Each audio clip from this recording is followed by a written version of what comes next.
And it's 4 o'clock and we're going to get started. So I'm so excited today. Today, we're going to talk about a topic I think that a lot of us will relate to. It's how to be brave and resilient in tough times. We've got Ayesha Chenoy with us, who's an author. She's the co founder and CEO of Rep India, which is India's largest independent digital ad agency. So, in this session, we're going to discuss a lot of emotions. And I think these are those questions that we grapple with every day: heartbreak, grief, learning to forgive. As we delve into the construct of what she calls being normal, we will also understand that fear is normal, as is being insecure. Depression is also normal, as is hurting people. And what is bravery and what is being resilient? And that is about facing it all, and it's facing everything life throws at you every day. So Ayesha has just published her book. It's called The Bravest Person I Know. So it's a poem to the bravest person I know. So she's written it, I think, to herself, but we'll find that out also, who she's written this poem to. And Shabana Azmi has remarked that she writes in a style that is uniquely her own and helps you to navigate your life on your terms. The book is modern therapy delivered through a series of poems and a letter that threads you through the book. She has studied economics at the Cambridge University in 2001, where she was awarded the Adam Smith Prize for Economics, which was previously awarded to Amartya Sen. And her dream is to write. So I think she is actually pursuing her dream. Hi, Ayesha. Welcome to Hi, Sipping hi. Thoughts. How are Thank you? you for having me. So let's first get into it. You are a power woman. You've got this incredibly successful media company, but you would say that you were born to write. First, I think a lot of people are going to be wondering, just like me, how do you find the time? And why did you decide to write a book, especially when you're in such a power profession, writing something that leaves you so vulnerable? So, I always wanted to write. So even when I was an investment banker, in the middle, I quit. And I had done this writing course at the St. Martin's School. And my teacher took a shine to me, and I sent my work to a publisher in New York. But it's amazing how things happen because, the short stories that I wrote then, while good and powerful, I think life teaches you certain things that then come through into your writing. And wisdom is one of them. So I think the person I was when I was writing those short stories versus the person I am now, having had kids, having built a business, was working with my husband in the business initially. We built it together. So that was fairly turbulent, two ex investment bankers working with their, egos and, in a country like India. And then finally, I think last year with the lockdown, with things being tough, I saw a lot of illness in my family, extreme illnesses. And boom, it just kind of came out. So it was one of those things that I just couldn't stop myself from doing. And within a couple of months, I'd finished it. Millie at Penguin was incredible. She said, look, I'm going to take a chance and I'm not even going to think about it. Everybody's loved this, and I'm just going to put it out there. So I've been very lucky, to be honest. So, but tell us, I mean, because this book is very vulnerable, and who did you write it to? Because you say the book is to the bravest person I know. So I think a lot of different sections are to a lot of different people in my life. But overall, everybody asks me who the bravest person I know is. And I always say my brother, who's 8 years younger than me. So we've had a lot of shared experiences. He's now my partner. He's the CEO of Rep India. I've elevated myself to chairperson, even though I'm doing exactly the same thing I was doing.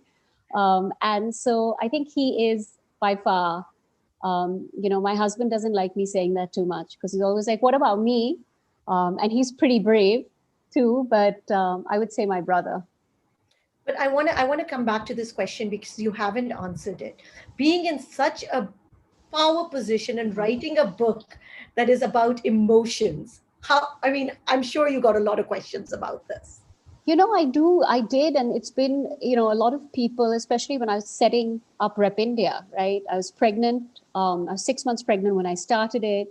I was broke because I'd blown up millions of pounds in other failed businesses, including a dating website where only women could send a friend request. And, I'd worked in an investment banking environment before that. So, you can imagine, the culture aspect of Rep India when people used to make a mistake and stuff wasn't what it's at now, right? It isn't where it's at. We were quite tough. We were aggressive. I was breastfeeding at work, running this company. And so at that time, I never had the time to write, to be honest. And I think one can argue that I don't know if I had time even now, but I think sometimes, like I said, you just can't help yourself when you make time. So I used to find that I used to go spinning between 7:30 to 8:30, and I would come up with at least, five quotes just on the bike. It would just kind of come out. And sometimes we'd be going for a walk in the evening during lockdown, and I just want to write. Like, I just take out my phone and write it. So this book was completely written on my phone, in the notes section. I had a fantastic illustrator who was also going through a lot. In fact, he left Rep India shortly after. He was living alone in Bombay. Family was in a village near Pune. We'd never even met properly. And I said to him, Vaibhav, I love your art. Will you do this with me? And it started off as an Instagram page. So the whole journey has been kind of mad. And, I have these two young boys. I have this large company. I'm doing a lot of little CSR projects, around women that you see pop up slowly. So, it is a lot. But I think that when you're doing a lot, you end up doing a lot. You end up doing more and more and more. And there have been periods in my life where I'm doing nothing, albeit not very long periods. And then you're just not doing anything. You're in a space where you're like, what do I do? What do I do? And then you ground to a halt. So, For yeah. those of us that people that haven't seen your book, and I've got the digital version, I would love for you to hold it up because it's written in a very, very different style. It's Yes. like each page and the words, they're very succinct, it's very short, but each word is so poetic and so powerful. It delivers really a big blow. The poetry is really magical. I would love for you to read us your favorite one so people get a feel for what we are talking about as we then move to delve into the emotions. So I have so many favorites. I have so many favorites, but some of my favorites are, one of them is on domestic violence or any sort of violence. And it says, I'm sorry I flinched. I didn't know if it would be a hug or a blow. There's another one, which a lot of people um, ask me about. And of course, there's a lot of friendship quotes in it. But it's sometimes the greatest love stories aren't of lovers, which is, for me, very personal. It's about my best friend. So there's a hell of a lot of favorite ones, but the personal ones always resonate with you so much. There's one that I wrote during about COVID, to be honest, and about isolation. And my brother absolutely loves this one, and he says he always gets goosebumps when I read it out. And it's brave to have fought the war, battlefields that are mountains, hospitals with the dead strewn across the floor. We all have our own wars, our own battles ahead. Sometimes bravery is of a different kind. It's just getting out of bed when your heart is broken and demons bleed your mind. Wow, I know. I think some of these really, I mean, they hit you. Like I said, they're so succinct, but it kind of like literally makes you kind of wake up and say, I want to ask you one question. How much of this is personal? So I think that all of it is personal. So, whether it's the, relationships that I've had in my life or relationships of people I'm very, very close to.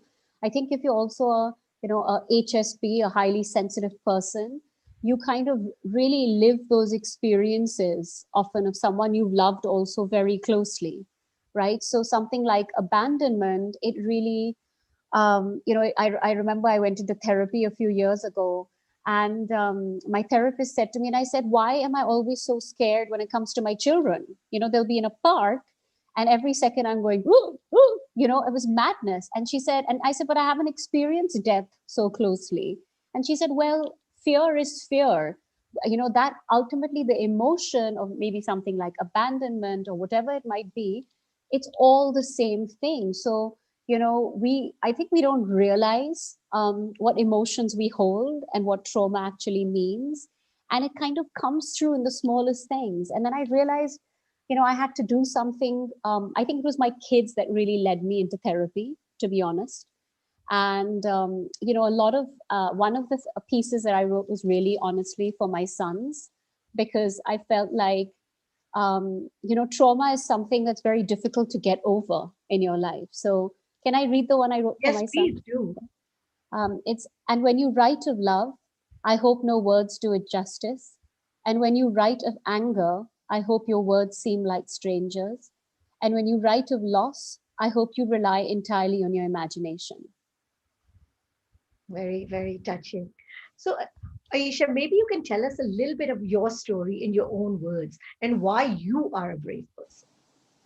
So I think that I've also, so I was, had a standard kind of, well, definitely not a standard childhood, a fairly tough childhood.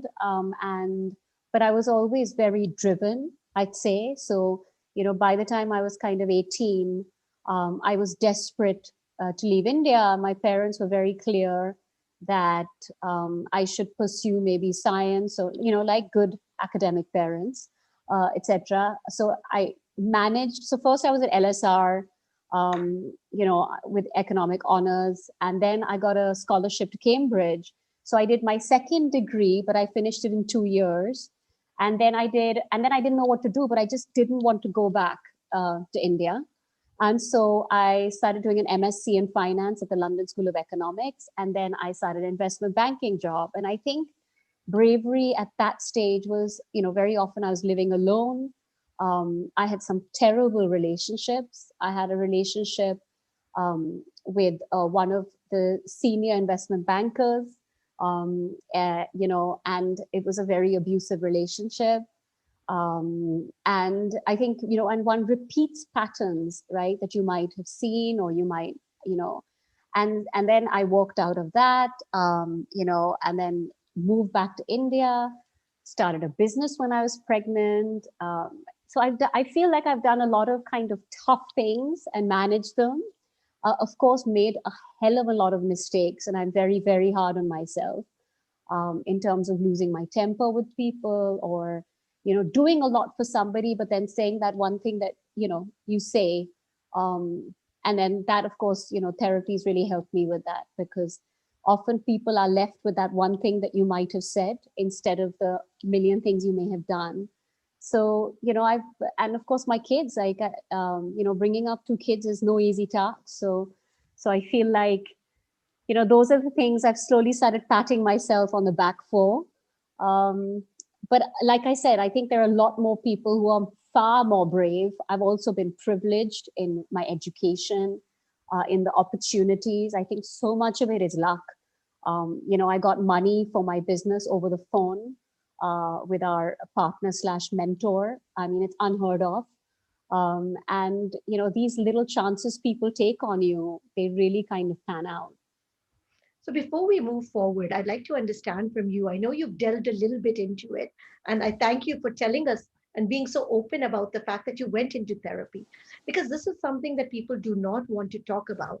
Especially, it's very taboo to kind of admit that maybe you may need help. And what is bravery and resilience to you now?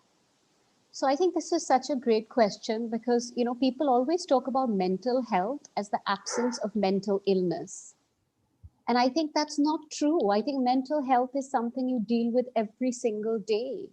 It's the anxiety you might deal with, when your career isn't going well.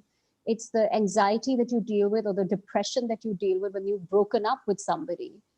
It's your relationships. It's everything. And because we've said mental health, therapy, depression, you always want to say, "But I'm very normal. But I've dealt with all this, and I'm fine." And you pick up the phone to call up your friend, right? And your friend is like, they've got their own problems, right? So they say, "Hey, I'm so sorry, I'll call you back," like, and they don't mean it to say that they don't have time for you, but the fact is that's how you feel at that time. Whereas with a therapist, they've got this 1 hour, they don't have a choice, but to listen to you. And very often it's you actually having that conversation with yourself. And I think that conversation is transformational, you know. And I'd written this. I remember in the middle when I was fighting with a lot of people in my life, I was just so angry. This is a long time ago. I remember I had written this one line where I said, very often when you're fighting with the people you love a lot, you're not fighting enough with yourself. um, which, my husband loves this line. He's actually framed this and put it up in our house. But therapy helped me. I insisted he go into therapy. I insisted my brother go into therapy. I'm the biggest therapy advocate, because I think that absolutely everybody could do with an objective ear, just to listen to them once in a while. um, and what's the worst case scenario, right? You stop going to therapy. So, I think that I am literally, I just can't. I mean, in America, of course, it's like every second person goes to a therapist and is on pills. But again, even with pills, right? You take a paracetamol when your leg is hurting. Why wouldn't you take something if a doctor says, hey, this is something that you just need to get a little bit better, and then you can, maybe you won't be addicted to it. So that's my spiel on therapy. No, I'm glad you were very open about it. Like I said, it's a very difficult question. They also say writing is very cathartic. So do you feel that when you were penning this book, it was also a cathartic process for you? Yes, very. I mean, you always feel guilty about writing some truths. I still feel guilty because the world obviously very often will paint somebody with one brush, right? With one stroke. This person is all good or this person is all bad.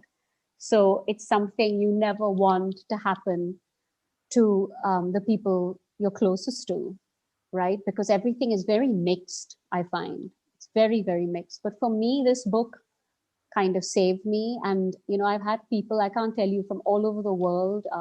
So, of course, one gets, my best friend is this big fashion designer, Nenika Karan. And of course, she's been begging me to write my entire life. And then when this book came out, she took a pen and paper. She had a 1 month old son, but she just sent it to absolutely everybody she knows, the book. And so suddenly I got a letter from Amitabh Bachchan and Bipasha Basu, and the world, shared it, and all that happened. But the funny thing is, yesterday, a writer who I really like called Nikita Gill in London, she's one of the top Insta poets of her time.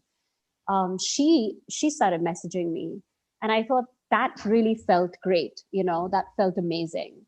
So I feel like ultimately, you go out there, you put yourself out there, and people resonate with it, and it really does make a big difference in people's lives. I mean, there was this Iranian carpet seller who went to an internet cafe because he didn't have internet at home, and sent me a message saying, it just, your poems make me feel better, or your quotes make me feel better. So, I think that's the kind of stuff that keeps you going. I'm gonna start with, when you open this book, you start with this poem in which you say that I alight, my words misconstrued, the storms, the fear, the darkness I write about are my truths. So what are these truths? I mean, and it seems like you're writing from a lot of pain. Yes, a member of my family was bipolar, for example, right? We had to deal with that. It wasn't something that was diagnosed, right? Um, I've dealt with, of course, a lot of trauma in terms of my relationships, in terms of my romantic relationships in London. So, these were dark times for me. And I think that people very often, they look at the exterior of any human being, right? Because I was You this look kind picture of, perfect from the outside. I was an aggressive investment banker in London, after Cambridge Amartya Sen Prize. I mean, you come back, you listen, if Rep India hadn't made it, nobody would be frankly, while I was pregnant, right? People never saw that at that stage. I think those were the tough times, right? Having morning sickness and vomiting outside every single corporate office in India.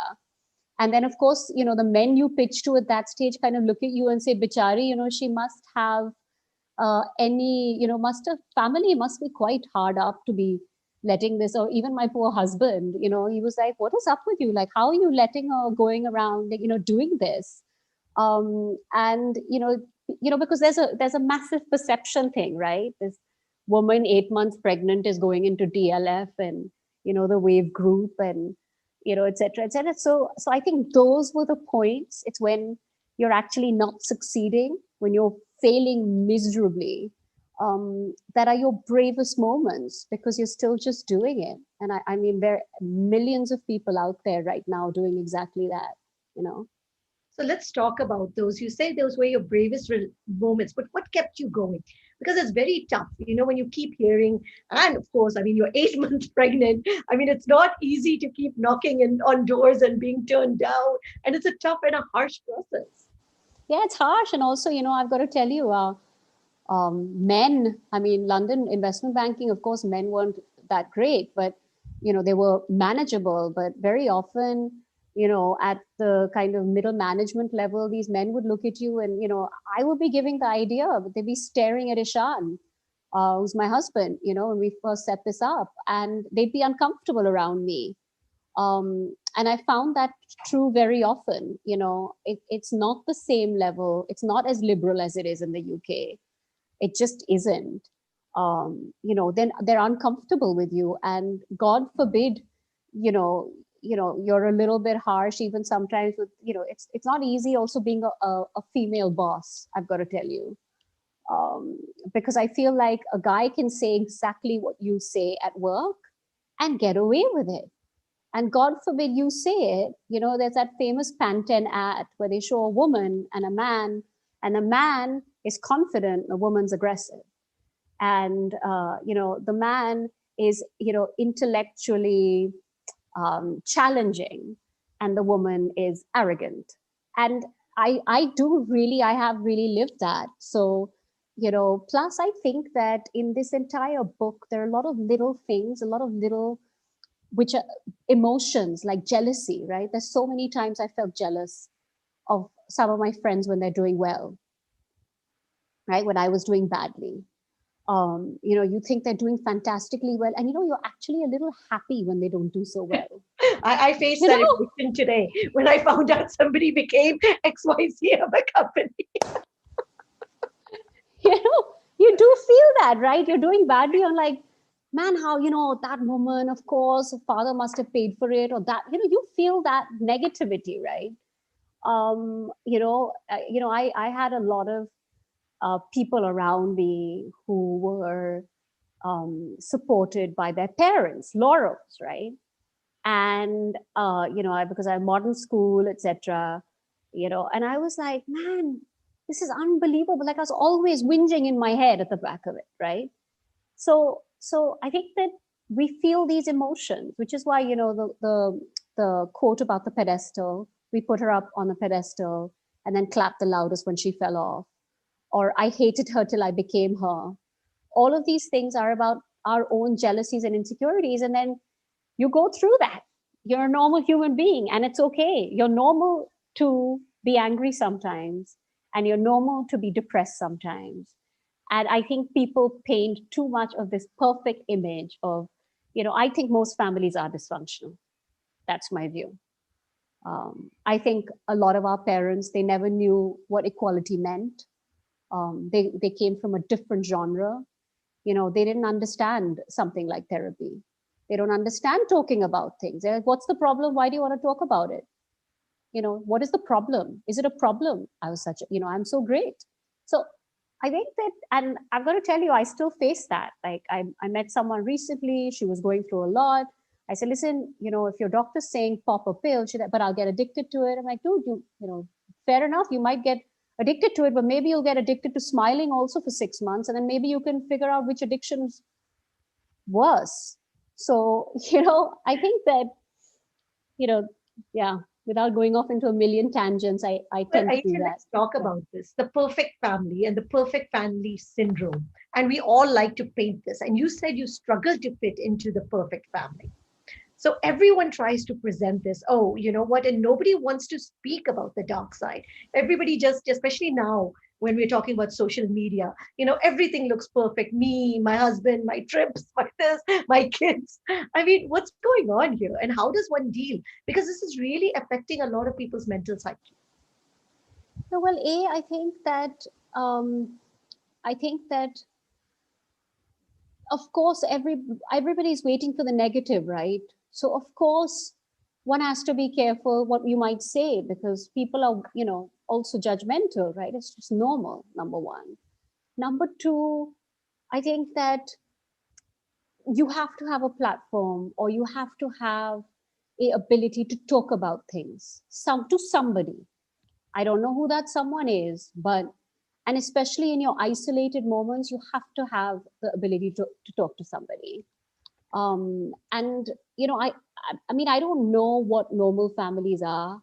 um I've seen, I kind of took shelter in my best friend, Nenika Karan and her family, and they seemed as normal as it gets. Both parents were super high achievers. Father was Vijay Karan, who was ex-director of CBI. Mom was an IAS officer, secretary to the government of Delhi at some stage. Would cook, would garden, would do everything, would read. And they were all this happy unit of five, right? And that's the most normal family I've seen. But I've got to tell you, in most dynamics, I've seen issues where people are not, like one of my friends, he's gay, right? He's Sri Lankan. His parents rejected him many years ago, said, we don't want to talk to you, right? I mean, I can think of 1,000 families like that. I get messages on my Instagram about women who've married somebody from a different religion, rejected from their families. So I don't know what is normal. Maybe it's actually that's what's normal, that no family is normal. That you have to evolve, um, because ultimately you're a family of human beings who are different. So you need to change with each other to accept each other. Maybe that's what should be Yeah. normal. When you talk about families, and especially in COVID times, I think a lot of families are also in a dysfunctional place. And I also read, I think, the same quote that you said, and it really hit me about safety and physical abuse. I'm sorry I flinched. I didn't know if it'd be a hug or a blow. And I think those words were the ones that kind of, really shock you that yes.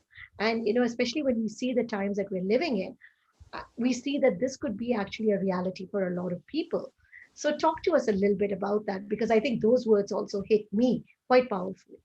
Yeah, I mean, I find that, so during this whole COVID period, for example, a lot of my friends have been through forms of violence, right? So there's a friend of mine I spoke to, and she said, her husband's very controlling. And I said, what does that mean? And she said, well, it means that, very often he doesn't like my friends. He kind of tells me what to do. And I was like, well, the thing is, sometimes language can be violent and control can be violent. You don't actually have to hit somebody, right? So I think there are so many layers, and we don't even know, right? We don't even know when that happens, when a partner can be too controlling, or a partner can be abusive, or a friendship can be abusive, right? So I think that, in that sense, because you're stuck, right? And very often women don't have an independent means of income,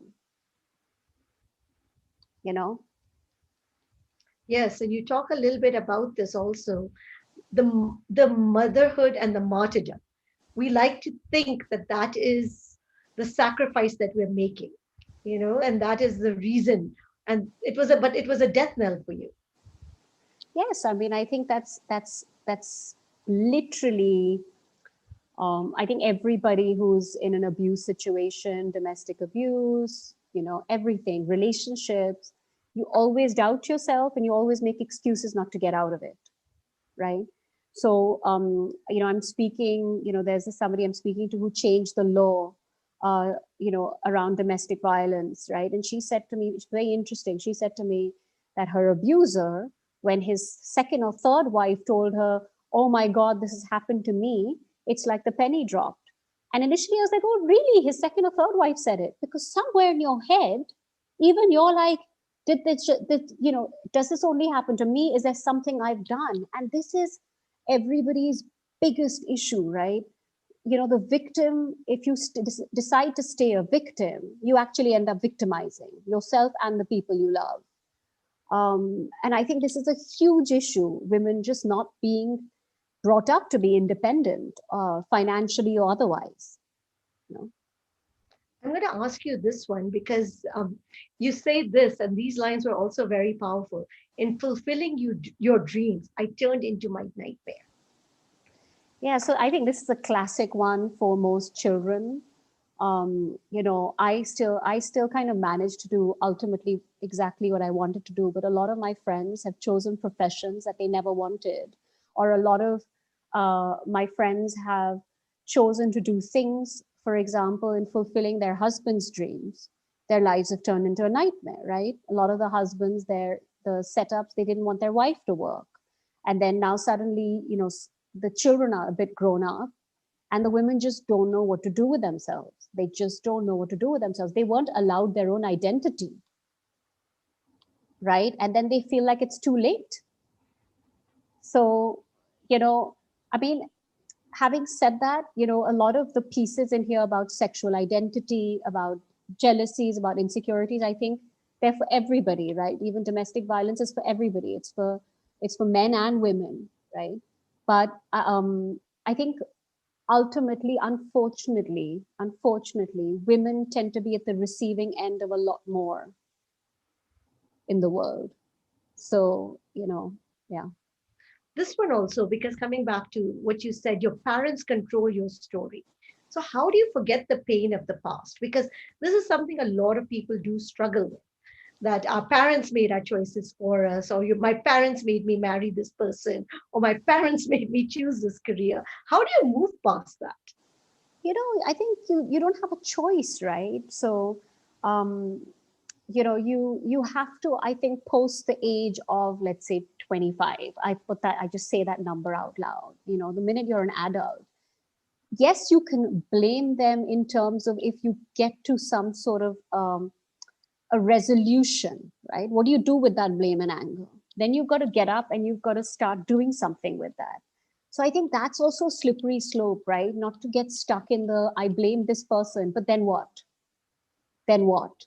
Right? So, and in terms of how to find courage or how to go on, I think there's no easy answer to that. I think telling yourself the truth, a lot of people are in denial. I think seeking help, I think it's very, very brave. I think the bravest thing to do is to ask for help. Like I always see these stories where people say, "Oh, I had no idea this person was depressed. They couldn't be depressed." I remember that Sushant Singh Rajput case. People started saying, kya matlab hai? He was smiling in that, I think one famous reporter. You look at that photo, he was smiling 3 weeks ago. There's no chance he was bipolar or depressed. I mean, it was like as if being bipolar or depressed is worse than being corrupt and a thief in India, or something. I'm like, listen, he's probably a great human being. Maybe he has some mental health issues. So what? And I think that, I'd written this piece about it, which was, if you could ask just one question, would it be, how did you get here? Or how can I help?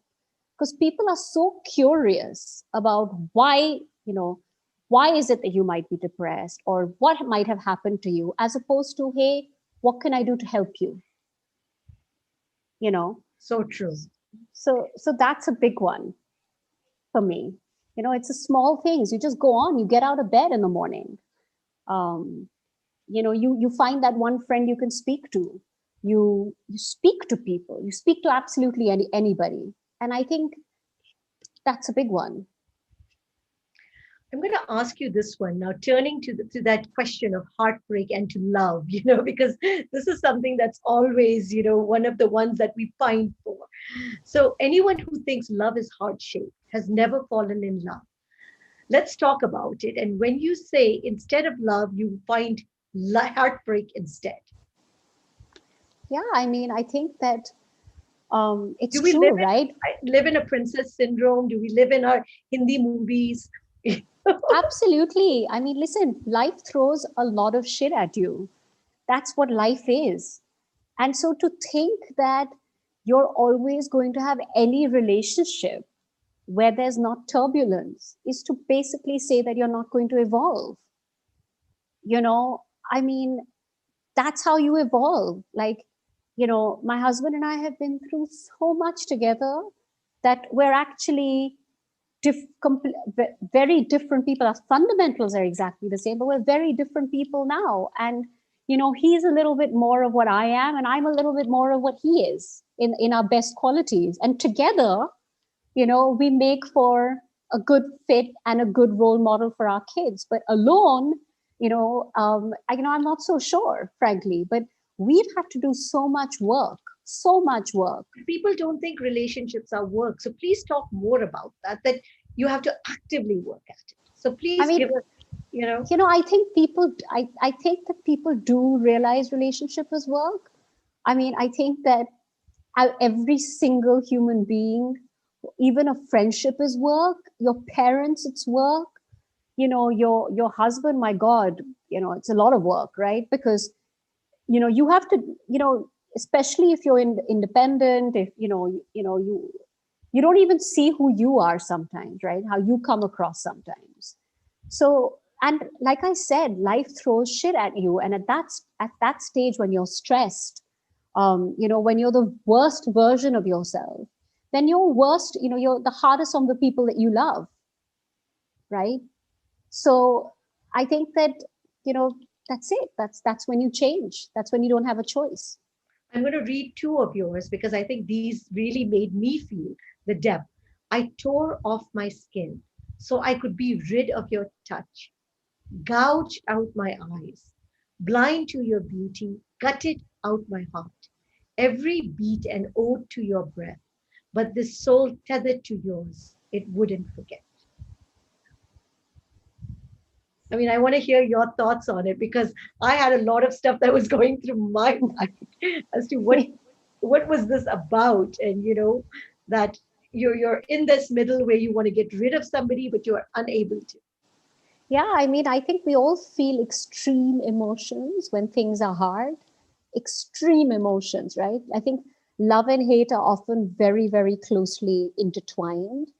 And God knows sometimes you hate the person you love, right? Absolutely hate them. And so that's what I mean. I think you just can't, like, you can be violent with yourself in terms of your emotion, but you know it's kind of mind numbing what you can feel for the person you love, for the people you love. So that was kind of how I was feeling, like, even this piece I'd written about, it's me not you, said the sea, like that would save me from drowning, like that would change destiny. Because a lot of people, I've been told, even my friends, their husband, or a person I met at work, my husband left me and he said it's his fault. But that doesn't change the reality, right? It doesn't stop you from, So how does one move on? Because I know you write a lot about it. I only threatened to walk away so that you would ask that I stay. So many of us do this and get heartbroken again. This is the toughest fight that we have, actually. I think one of the yeah. toughest things, moving away or moving on. Yeah, I'm with you. I mean, I think you cry out, that's a cry for attention, right? But people don't know that, they're not therapists themselves. So I had a classic, the Goodwill Hunting Matt Damon, when Robin Williams comes to him and says, it's not your fault. And he's like, don't, F with me. And he's like, it's not your fault. It's not your fault.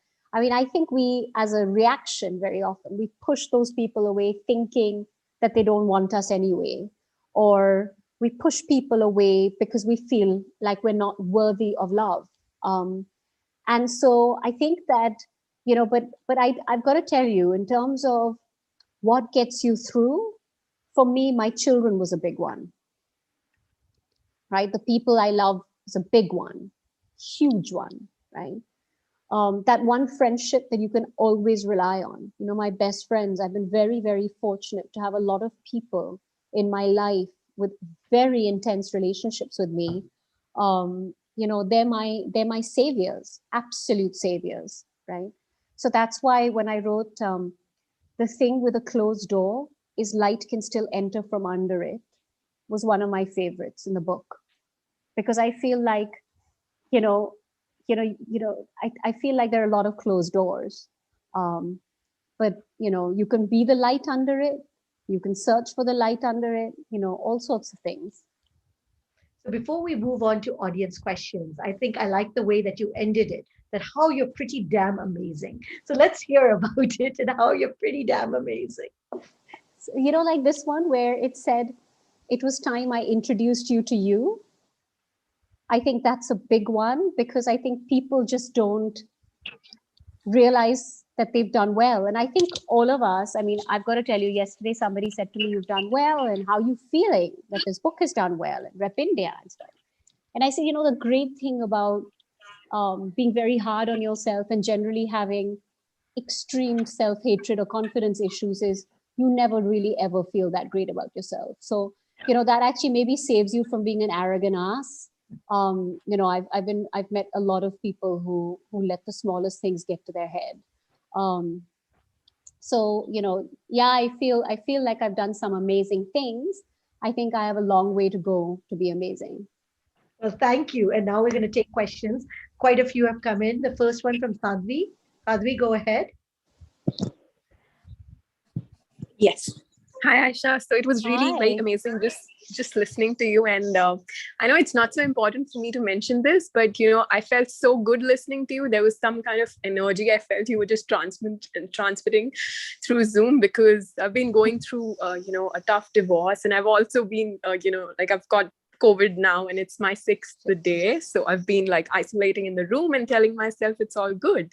And when I heard of this session, I was like, maybe it's the right time for me to enroll myself and just get on the call. So yes, I really like that bit where you said that you've become a therapy advocate, because I reached out for help, and initially I felt it was a taboo when it came to reaching out to a therapist. But today I feel like reaching out to people and telling them, hey, you really need a therapist in your life, and just someone whom you can talk to, and someone as your mirror. So my question for you is, like when you say that it's important to be brave, what are some of the few baby steps at how you can be resilient, how you can be brave? Like everyday Everyday everyday bravery. steps. Yeah. Yes, So everyday bravery. I think Sorry. sadly, number one, I'm sorry that you've gone through I know, this. and I we think all wish you a speedy recovery. yes, Thank please. you. And number two, if you could please message me your address either on Instagram, or I can give you my email after the session. I would love to send you a copy of the Oh, book. nice. Like it Thank will you. reach you In fact, very quickly. yeah, And definitely. I want to do that. I I definitely think would that like to read your book. I've got to tell you something. I think you've already taken the first step. I mean, you sound Yeah. so brave the way you just like, listen, I've been through a terrible divorce. Like, but divorce is always terrible. I mean, very rarely are they great. Yep. I've been through divorce and I've got COVID. I mean, and you're sitting here and you're like, hey, so I think that, number one, you've already been brave. I think the worst is over, because I've got to tell you something that Yes. we didn't talk about. And I really believe this is, I think it's so much important. It's so much more important to be alone and be happy than to be in a toxic Mm-hmm. relationship, or just a relationship that isn't True. working for you. So I remember Yes. I'd written Very this true. thing, called, I'd written this thing where it said, you took me from alone to lonely, right? Because you sometimes, I remember I was in this relationship in London where I felt like it was even worse because I saw these functional couples and I was with somebody who fit, who, it tick marked everything, but it was the worst relationship. And I would have always been so much better off alone. So, I think honestly, I said this once to my husband and he thought he was about to faint because I said it out loud in a party. I said, I started believing in the institution of divorce more than the institution of marriage. And he said, Jesus, please don't say this out loud. And I think that some of it, like I said, Sadhvi, the daily steps are to do little things for you. So little things for you. I think walking out and getting some fresh air, or just watching something that's a bit light, not too dark. A few episodes of it, reading something that just makes you a little bit more hopeful, and just making that effort and speaking to whichever friend will just pick up the call, because everybody's so into social media and WhatsApp that you forget what it's like to have a conversation. So, maybe you'll feel like they don't have the time or somebody's not making the effort, but just don't care. Just do it for yourself, just so that you get that distraction. Well, thank you. That's good advice. Veronica, we'll take your question next. Hello, thank you so much. Hi, Aisha. It was really refreshing. Whatever you said, I could relate to it. And thank you so much for this wonderful session. I just wanted to ask you one thing, like how to overcome our fears in our day-to-day life when, like, while we are working. Like, I'm a doctor, I'll be working. I see so many cases, deaths happening around like every day. So, how to stay positive and calm, especially during these like quarantine, isolation, COVID things happening around? So I've got to tell you what really helped me. I tried everything. I tried yoga, I've done meditation, I've done therapy. Two things that helped me. One is these, my husband uses them too. A lot of my friends use them, are these Calm and Headspace apps. They're Okay. fantastic. I know the first step of just downloading this Calm app or the Headspace app will be a pain, but then you start doing it and it's just incredible because it's that 5 minutes of breathing. And the other thing that I do, which everybody laughs at me about, but I do these affirmations. They're positive affirmations and they've really changed my life. Um, and I don't want to tell anybody about them because a lot of people make fun of me. And all said and done, I'm a highly sensitive person. But, any positive affirmations, they really help. How does it get better than this is one of my favorite ones. Um, It'll be helpful if you share some of them yes. So from how your do I list. Okay, so how does it get better than this is one that has really worked for me because I feel like, and again, I remember if somebody had told me this at 25 when I was a investment banker at Credit Suisse, I would have really thought that they're smoking some great shit.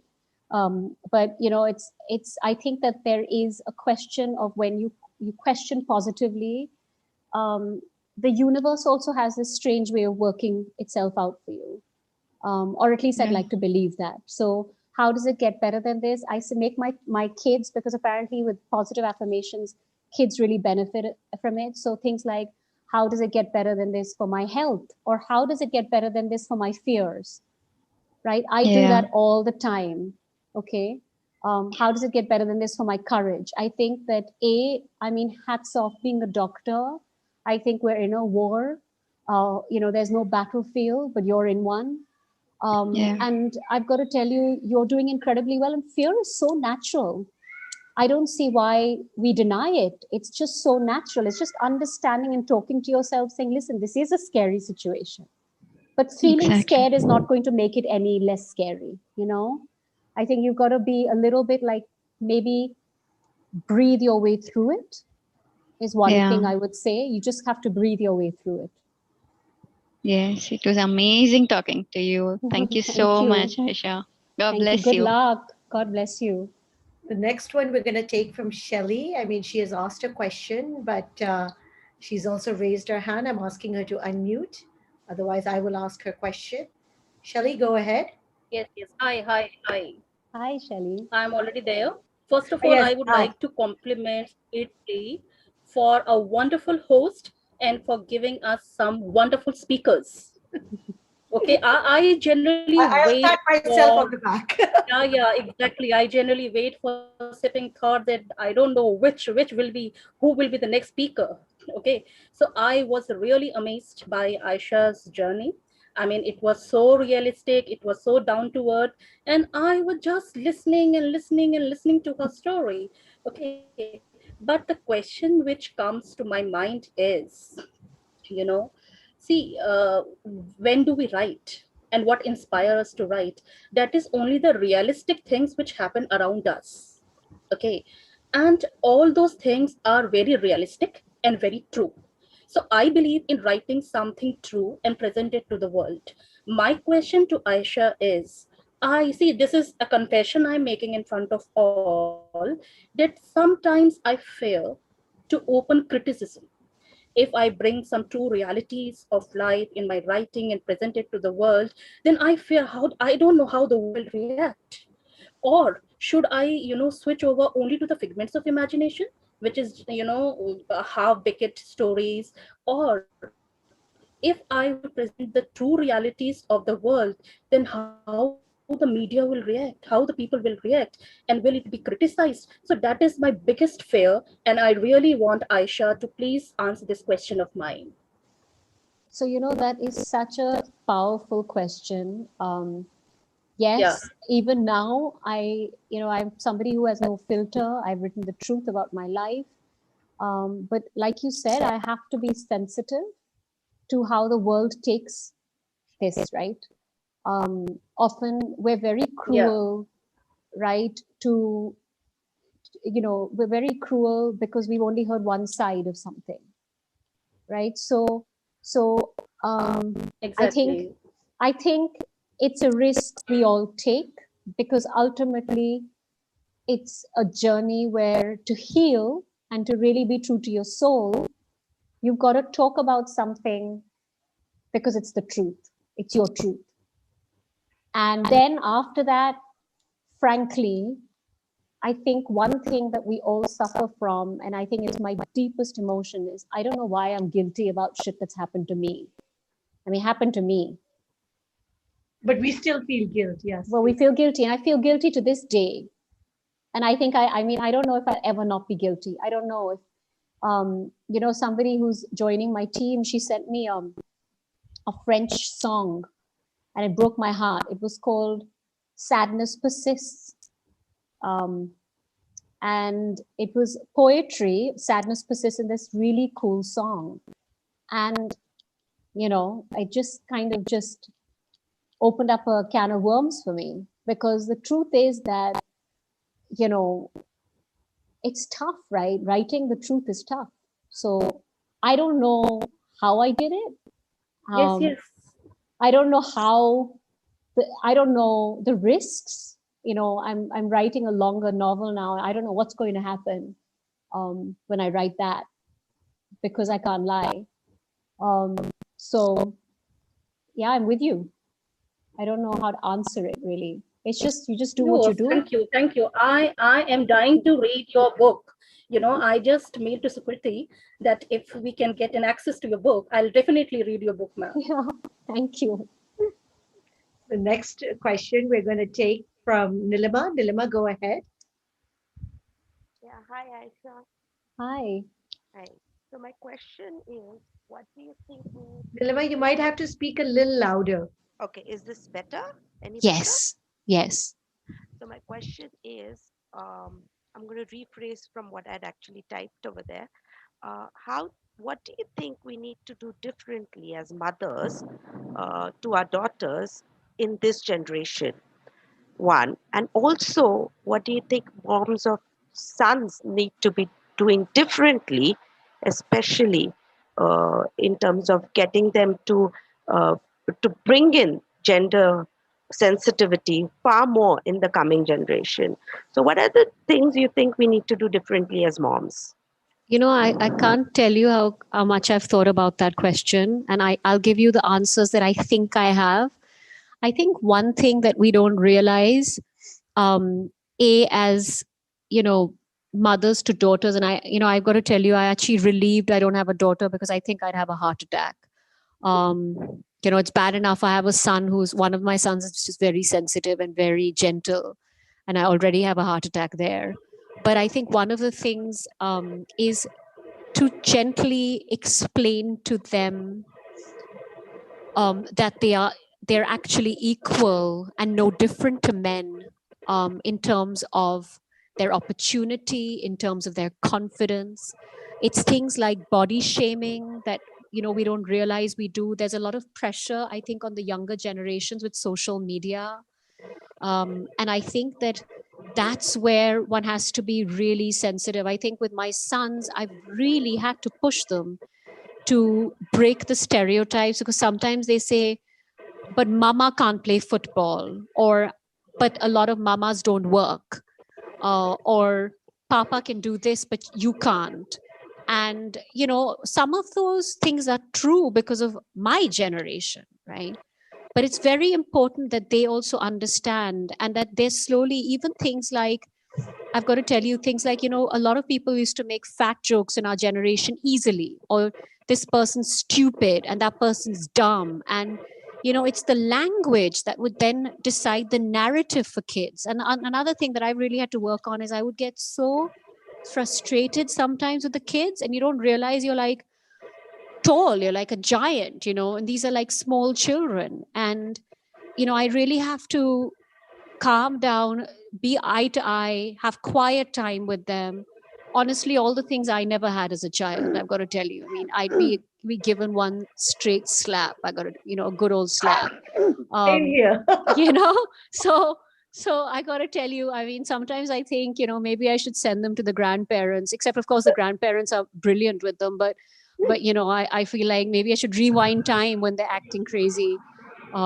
Be like, why don't you spend half an afternoon, with your grandfather while you're throwing things around the house. But I think this sensitizing women, even I think there's a huge pressure on girls in terms of constructs of beauty because of social media. I think that's a huge pressure.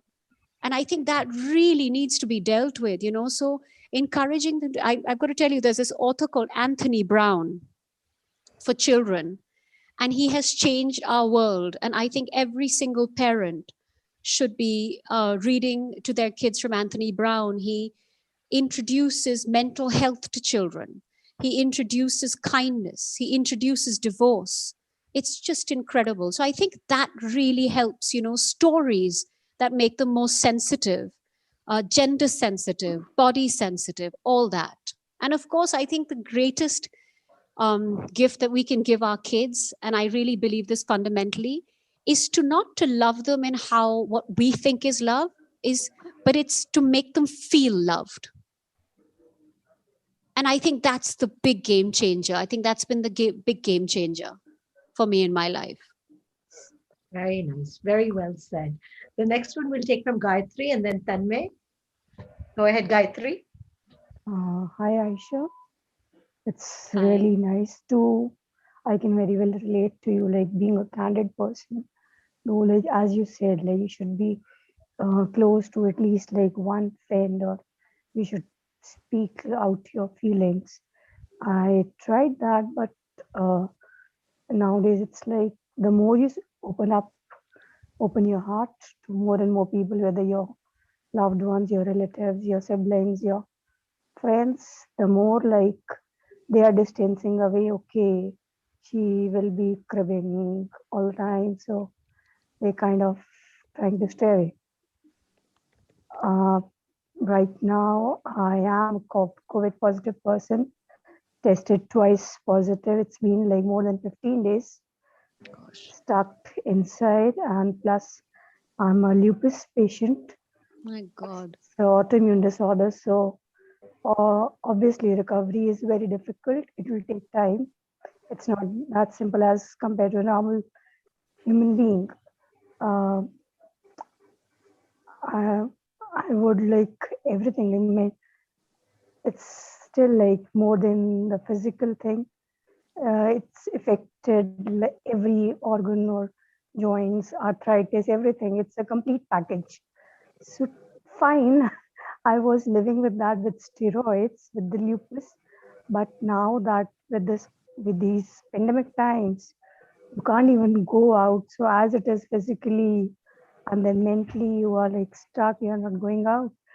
I resigned from my job few years ago because I thought, how will I was worried about my child. That, as you shared, like that's the only like motivation which keeps you motivated. He has been my only motivation to keep me going. So when I resigned, it was in my mind like, if I cannot look after myself, I'm not sleeping, eating properly, I'm always popping up pills, how will I look after my child? So on that note, I resigned. But now that he has grown up, he entered college this year. My life has been going like in a bad marriage, but I was living my child with him. I was happy, like going to places with him, attending parties, taking him to classes. Yeah. Hello. Yeah, I Yes. can hear you. So now that he has entered college and he needs his own space, like he's turning into a typical Punjabi adult. So now it's like a big void. As it is, it was not a good partnership in the married life. And now professionally also, like I'm not working, so it haunts me. Plus, I keep on blaming my mom, like, why did you get married me at 22? Just after college, I got the very good job in a very good institute. And that time I wanted to study more. I could have done much better in life. But Gayatri, now, nothing, it's blank. If I look ahead, it's blank. Ayesha, I know it's a tough question. I know, Gayatri, I think that number one, I think you just needed to speak and you just did. And that's a major thing. So well done. And, you've raised your son, and he might be, a typical Punjabi son, but you've raised him, and, you can continue to raise him. And I think that what you're doing is already great. You're talking about it, and if you said people think that you're moaning, that's fine. Continue to moan to them if that's what gets you through the day. And um, I think that you're very brave. I mean, to have lupus. I mean, I know people with lupus. It's a very tough condition. I can't say what it's like because I haven't been through it. So it'll be very sanctimonious if I tell you how to deal with that. Or, all I can say is I think you've got to seek out help. I think you've got to seek out company. And I can only obviously wish you all the strength in the world for what you're dealing with. I know it's tough situation.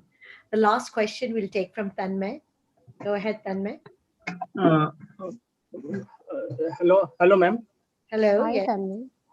Uh, uh, Hello, ma'am. Hi. Hi.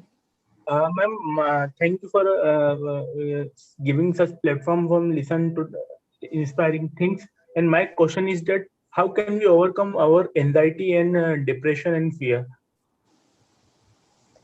So I think that I mean, I'm not a medically qualified person, but I would say that, um, like I said earlier, therapy is important. When it's depression, I think that a psychiatrist is very important, right? Because you need to go to somebody who's dealt with something like this, right? Psychotherapy, psychiatrists. I think very often we feel like our friends should help, but then they're not qualified, right? And I think that, you know, first admitting that you might have anxiety and that you might be depressed, I think that for me is your first step. It's your first step. Yeah. Well, thank you, Aisha. I know we've had some interesting conversations, some difficult ones also, some very candid ones, but we've also run out of time. And I'd like to understand from you any closing thoughts on how can we be more brave and more resilient. And I'm really inspired by a lot of people, how open they are. And at least the conversations are starting. People are starting to say, you know what, things are maybe not so. Look, I think I wanted to thank you because I think you're giving a lot of people the platform to come forward, to have that conversation, to feel better about things. So I think, that woman who said, listen, I look forward to what you're going to be talking about next. I mean, I think, you're doing incredible things, right? I remember when I was looking at your platform, I was like, wait a minute, why haven't I heard of these guys and this and that? And that's the challenge, right? All of us have our challenges, right? So number one, I just wanted one of my final thoughts is thank you for everything you're doing. Thank you for having me here today. Um, Look, I think none of us, I mean, tomorrow, I talk about this book and I give advice, but tomorrow I could be having a nervous breakdown. Like, there's no formula. Um, you just try, you try your hardest. And that's all you can do. You just try your hardest and you try and be better. You just try and be a better person every single day. Well, I will also say do read her book because honestly, a lot of the stuff, very simple, but it's very, very powerful. I mean, I just picked up some of the phrases, the poetry that hit me, but there was so much more. And I think when you actually reflect, it also helps. With that, I wish everyone a good night, and thank you, Ayesha, for being with us on Sipping Cup. Thank you so much, Sukhi. Thank you.